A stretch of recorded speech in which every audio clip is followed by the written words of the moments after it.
Hello and welcome to News Tonight on Rajya Sabha TV. I'm Tina Jha. Let's begin with the day's top headlines. Parliament nod to Farmers Produce Trade and Commerce Promotion and Facilitation Bill 2020 and the Farmers Empowerment and Protection Agreement on Price Assurance and Farm Services Bill 2020. Bills to replace ordinances brought in June.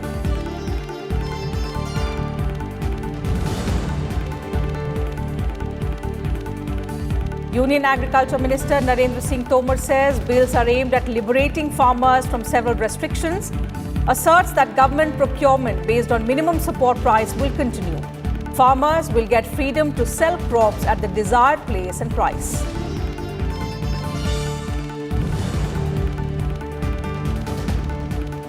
Prime Minister Narendra Modi congratulates farmers on the passage of the agriculture bills. Says the agriculture sector will undergo radical changes and crores of farmers will be empowered. Efforts to double farmers' incomes will also get a boost.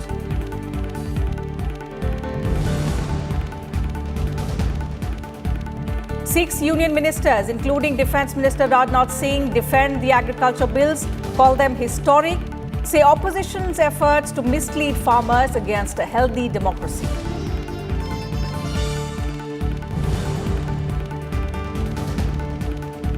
And discussion on the COVID-19 pandemic in Lok Sabha under Rule 193. Members from several political parties participate in the discussion initiated by Congress MP Shashi Tharoor.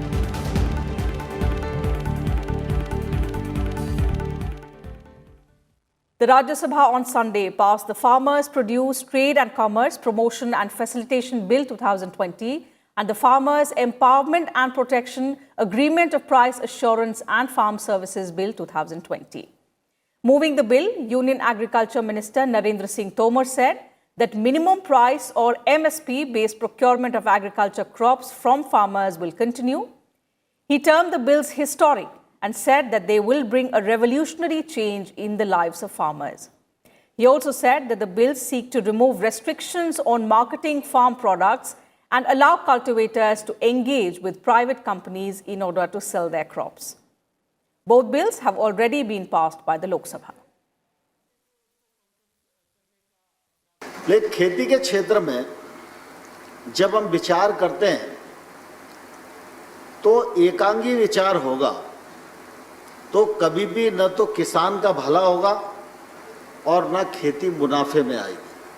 किसानों की आमदनी दोगुनी हो उसके लिए सिर्फ ये ही bill कारगर नहीं है। किसानों की आमदनी दोगुनी करने के लिए सिलसिलेवार बहुत सारे प्रयास 6 सालों में किए गए। जब लोकसभा में चर्चा हो रही थी तो इस प्रकार की शंका कुछ मित्रों ने व्यक्त की।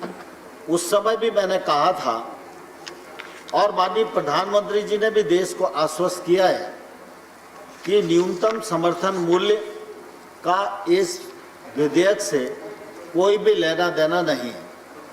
न्यूनतम समर्थन मूल्य पर खरीद हो रही थी और आने वाले कल में भी खरीद होती रहेगी। इसमें किसी को शंका करने की आवश्यकता नहीं है। While some members called it a big step towards empowering the farmers, parties including the Congress, CPI, the Trinamool Congress and the DMK moved resolutions for sending both the bills to a select committee. When I get a chance to intervene as to why we want this bill to go to a select committee. Select committee is not one handbrake. Select committee is to contribute. I want to leave the BJP. I'm going to move the select committee. 60% of people of this country are poor and thrive because of agriculture. The effect of the bill is that the big corporate companies through middlemen will entice the poor, illiterate, marginal farmers to enter into an agreement forcibly by using money and muscle. Therefore, the effect of the agreement contract employed in different provisions of the bill will be an agreement between two unequal parties. Now here they say that the freedom of where the farmers and traders enjoy the freedom of choice. Now the farmers are agitating, traders are enjoying. When both should enjoy the freedom of choice, you have left the farmers to agitate. They are on the streets. They have called for an agitation, which means they are not enjoying. When they are not enjoying, why this bill? Throw this bill out. This bill has no say in this country because this bill affects the interest of the farmers. The minister says it is a historic bill. Why historic? It is a revolutionary bill. You have changed the very character of this country. The cultural country, a country whose culture is agriculture, is now being sold to corporate. So corporate, you have made the agriculture country into a corporate country. Now that is a revolutionary thing. You have not only brought the historic here. I would treat this bill as a direct, brutal assault on the state rights and the constitution as such.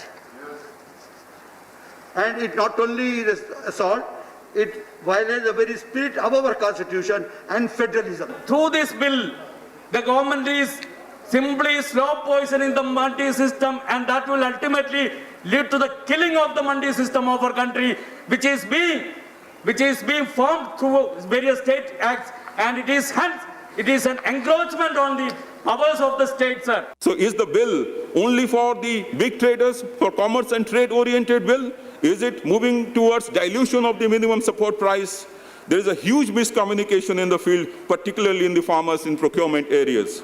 So I would strongly urge the government and the Honourable Minister to consider sending these two bills to the Select Committee for further examination and clarification and fine-tuning of some of those provisions to take care of the structural issues in Indian agriculture, particularly the small and the marginal. Sir, agriculture और market जो हैं, ये state subjects हैं schedule 7 के नीचे of the constitution, और ये present ordinance और bills जो हैं, ये जो फेडरल कोऑपरेटिव हमारा स्पिरिट है इसके खिलाफ है। फर्दर हम ये बिल्कुल नहीं चाहते कि एपीएमसी और मिनिमम सपोर्ट प्राइस जो है वो टिंकर की जाए। कि एमएसपी का इशू एक पूरी तरह झूठ के साथ बोला गया है और इसलिए विपक्ष को इस मुद्दे पर राजनीति और किसानों को गुमराह करना बंद करना चाहिए। जो बिल इस सरकार के माध्यम से किसानों की स्थिति को सुधारने के लिए आया है वो वैल्यू एडिशन है। जो वर्तमान व्यवस्था है उसमें एक नया वैल्यू, एक नया ऑप्शन दिया है। अगर हम किसी को 2 ऑप्शन दे रहे हैं तो उस ऑप्शन को अपनाने में कमी कहां आ रही है? उस ऑप्शन के द्वारा हम देश में एक नए विकास की संभावनाओं को अगर तलाशना चाह रहे हैं तो उसको विपक्ष क्यों रोकना चाहता है? क्या आप इसकी गारंटी देते हैं कि किसान की मनचाही कीमतों पर पूर्ण मूल्य मिलेगा? मनचाही कीमतों पर इस शब्द पे जोर दीजिए।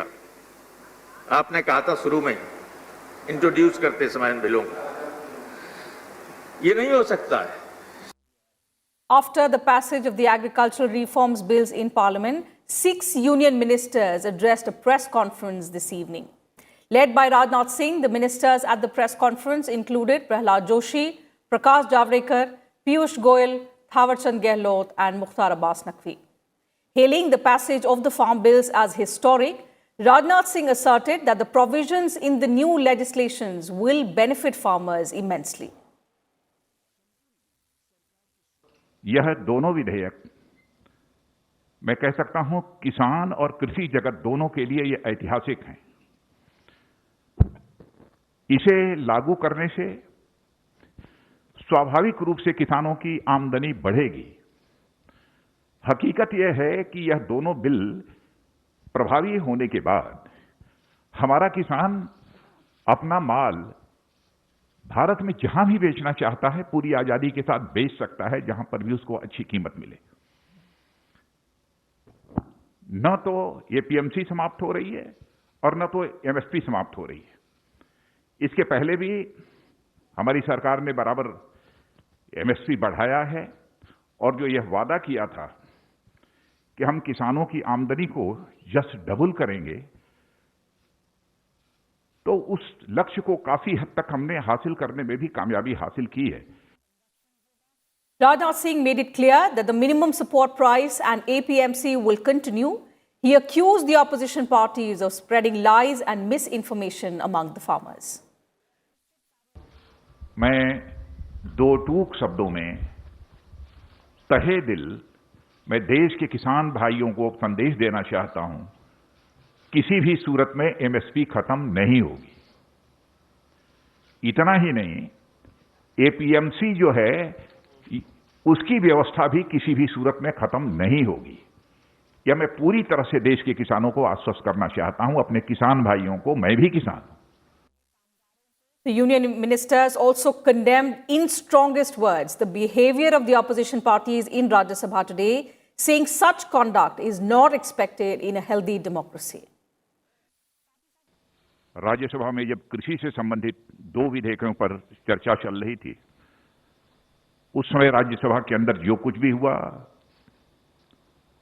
वह जहां दुखद था वही दुर्भाग्यपूर्ण था, और इससे भी आगे जाकर मैं कहना चाहूंगा कि वह अत्यधिक शर्मनाक था। आम जनता के अंदर, आम किसानों के अंदर एक गलतफहमी पैदा करके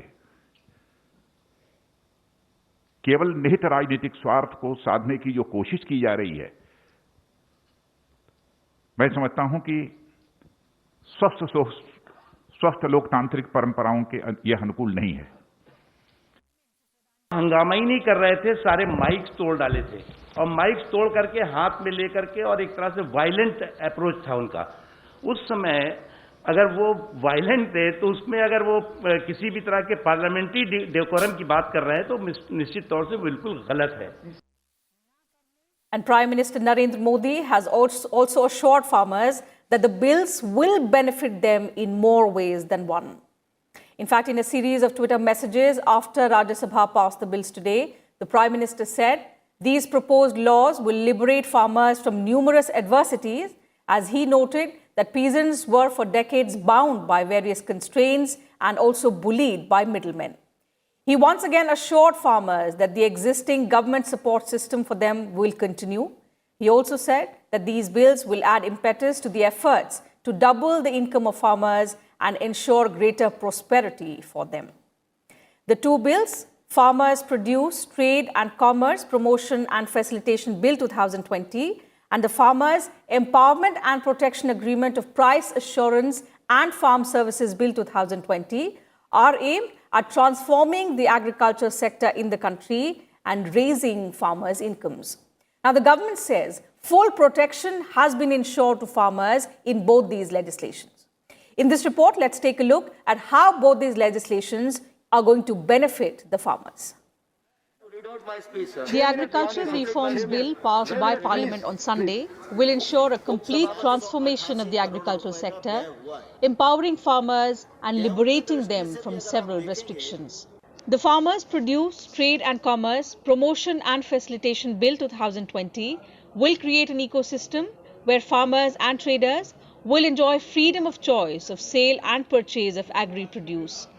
It will promote barrier-free interstate and intrastate trade and commerce outside the physical premises of markets notified under the state agricultural produce marketing legislations.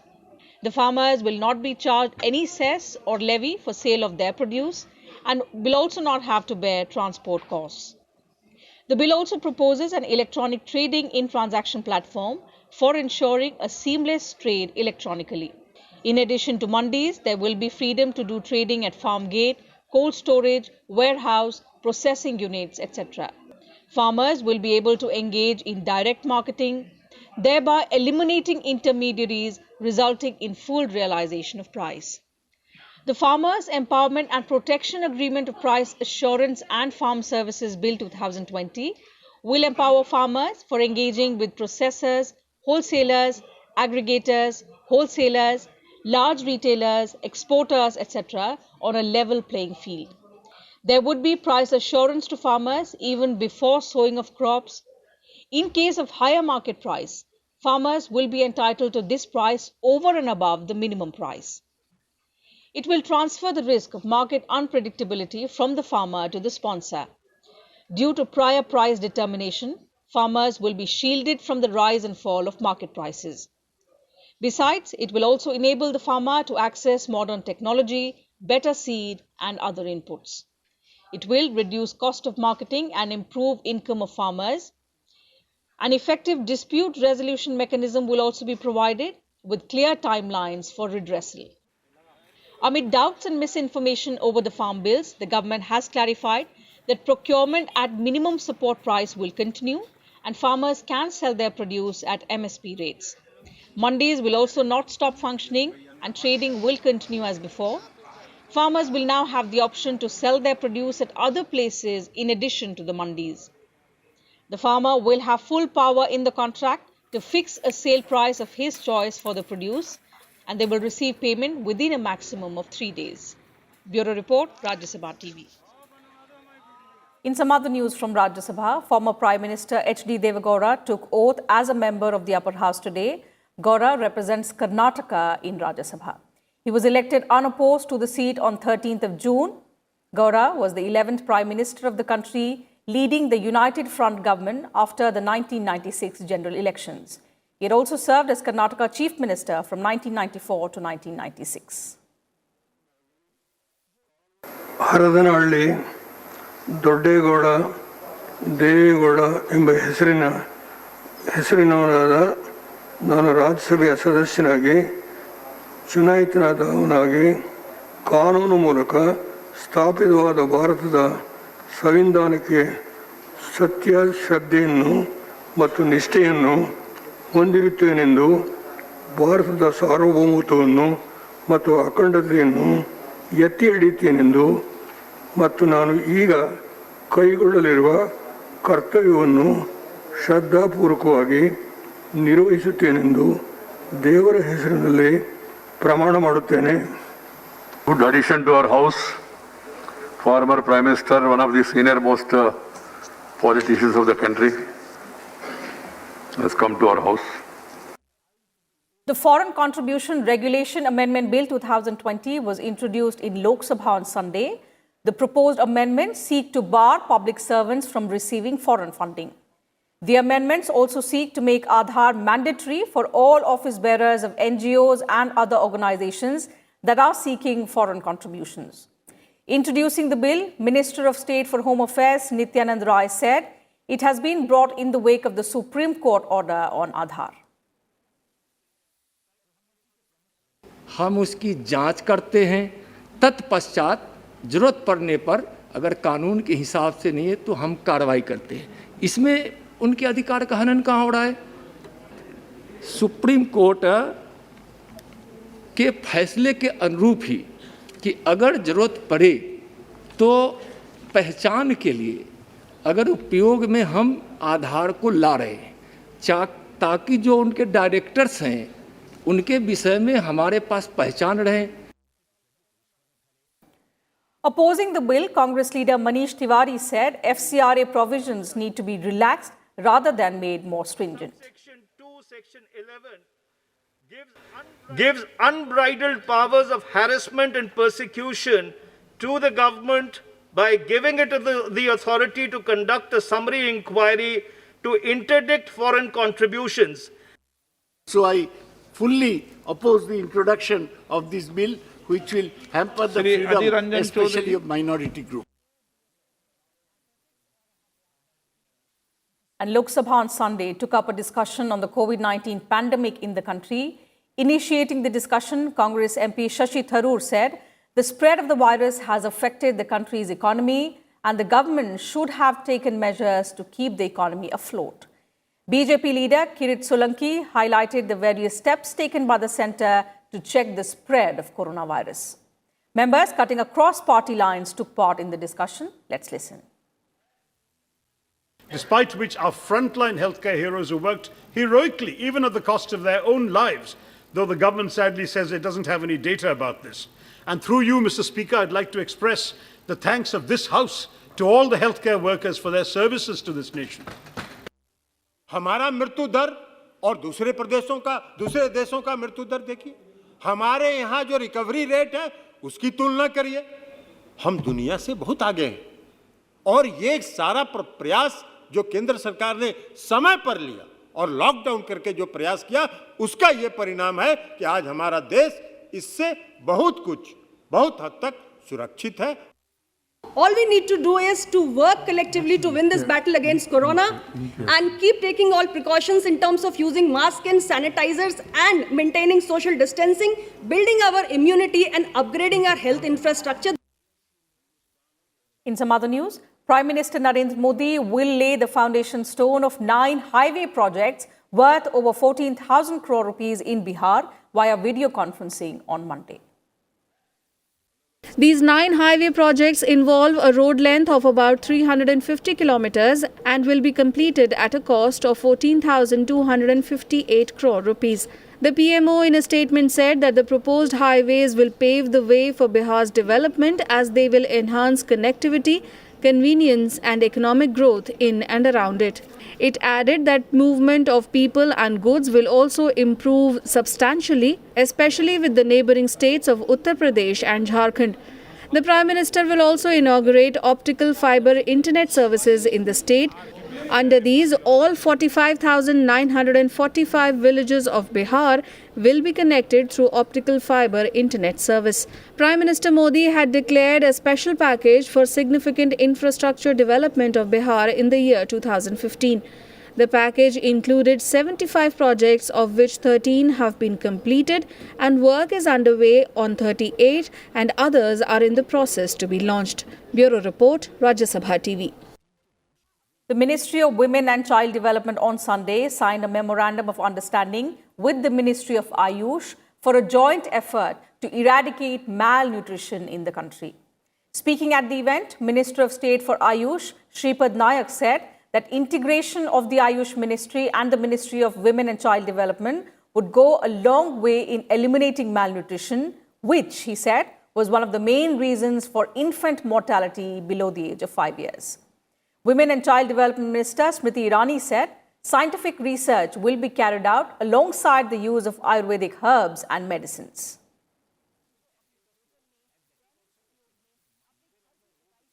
And let's now take a look at the latest COVID-19 situation in the country. The total number of cases in India have now crossed 54 lakh. India's COVID-19 infections crossed 54 lakh on Sunday morning with a spike of 92,605 new cases and 1,133 deaths in the last 24 hours. Total cases include 10.1 lakh active cases, 43 lakh recoveries and 86,752 deaths. Maharashtra, Karnataka, Andhra Pradesh, Uttar Pradesh and Tamil Nadu continue to remain the worst hit states with highest increase in cases. India's case fatality rate stands at 1.6%. Maharashtra, Karnataka, Uttar Pradesh, Tamil Nadu and Andhra Pradesh reported the highest increase in deaths in the last 24 hours. Smaller states like Odisha, Kerala, Chhattisgarh, Punjab and Haryana continue to report high growth in cases. Except for Chhattisgarh and Punjab, all these states have over 1 lakh confirmed COVID-19 infections. India is reporting 90,000 fresh COVID-19 infections every day on average and more than 1,000 deaths since Monday. In the last 1 week, there have been over 4,60,000 cases and 6,000 people have died. ICMR conducted a record over 12 lakh tests on Saturday, taking the total tally to 6.36 crore till date. Test positivity rate today stood at 8.8%, higher than the overall average of 8.5%. TPR must be under 5% to contain the spread of the virus. Bureau Report, Rajya Sabha TV. The Drug Controller General of India has given approval for the commercial launch of India's first clustered, regularly interspaced, short palindromic repeats COVID-19 test, Feluda. The technology has been developed by the Tata Group and CSIR IGIB, which is the Institute of Genomics and Integrative Biology. The test meets high-quality benchmarks with 96% sensitivity and 98% specificity for detecting the novel coronavirus as per ICMR guidelines. CRI-SPR is a genome editing technology to diagnose diseases. The Feluda COVID-19 test uses an indigenously developed CRI-SPR technology for the detection of the genomic sequence of the SARS-CoV-2 virus. The Tata CRI-SPR test achieves accuracy levels of traditional RT-PCR tests. In addition, it has a quicker turnaround time, requires less expensive equipment, and also has better ease of use. Further, the Feluda test is the world's first diagnostic test to deploy a specially adapted Cas9 protein to successfully detect the virus that causes COVID-19. Vice President M. Venkaiah Naidu has shared another inspiring story on his social media page, this time about Uradevi, also known as Dalit Virangana. Uradevi led the women's battalion of Aud's army in the fierce battle of Sikandarbag in Lucknow during India's first war of independence in 1857. Enraged at the martyrdom of Makka Passi, her husband, in an attack by the Britishers, Uradevi vowed to avenge his death. Disguised as a male soldier, she camouflaged herself behind thick leaves and is believed to have shot at British soldiers passing under the tree, killing more than 30 British soldiers and wounding several others. In fact, British commanders were surprised at the sudden attack by Uradevi. They found her on the tree before shooting her dead. When her body was recovered, the Britishers were surprised that it was a woman dressed as a man with pistols in both her hands. Even today, the Passi community in Pilibhit region commemorate her martyrdom day on 16th of November every year with folk songs describing her valor and supreme sacrifice.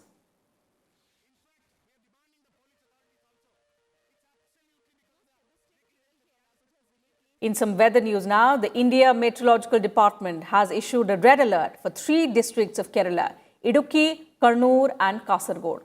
Widespread heavy to very heavy rainfall is likely to occur over Kerala between 19th to 21st of September under the influence of the tropical storm Nool. In view of the alerts, the Indian Navy, the Indian Air Force, police and fire force are on standby in case of any emergency. People living in disaster-prone areas are being shifted to camps as a precautionary measure. Most parts of Kerala have been receiving heavy rain since Friday morning, and several low-lying areas have also been inundated. Orange alert has been issued for Ernakulam, Idukki, Palakkad, Malappuram, Kozhikode and also Wayanad districts for Sunday as well as Monday. National Disaster Response Force teams have also been deployed in the districts where red and orange alerts have been issued.